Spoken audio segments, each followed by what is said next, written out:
Souvenez-vous, on était en pleine répétition Star Wars et comme des petits coquins que nous sommes, nous avons décidé de faire un prank au chef d'orchestre. Il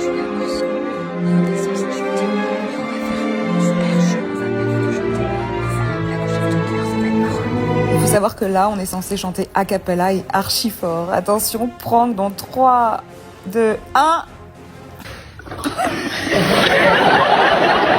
Heureusement que j'ai pas fait. Ah, c'est obligé.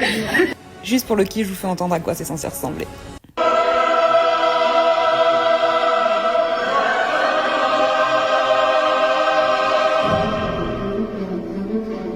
Moi, je vous rassure, on a quand même été sérieux, on a bien travaillé, puis on a même aussi profité d'écouter ce que peut donner l'orchestre, parce que quand même, Star Wars, c'est un peu John Williams, une musique extraordinaire.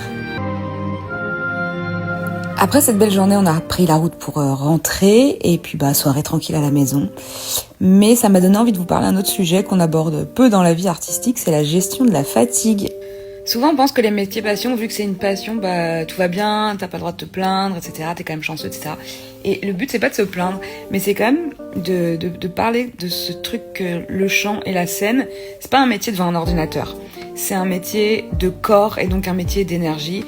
Il faut être super en forme, il faut bosser le cardio à côté, puis il faut bien dormir et puis être en forme, parce que sinon sur scène, tu peux pas envoyer, et puis t'as pas le droit de le faire à moitié, il faut vraiment le faire. Et après une série d'événements comme ça, la projection, on répète, le veto, peu de sommeil, etc., je suis vraiment toujours très très fatiguée, mon corps il est vraiment down.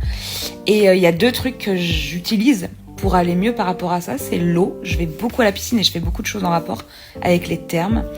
Et aussi, vous allez peut-être me juger, mais c'est important pour moi, tous les 4 mois, d'aller me faire masser.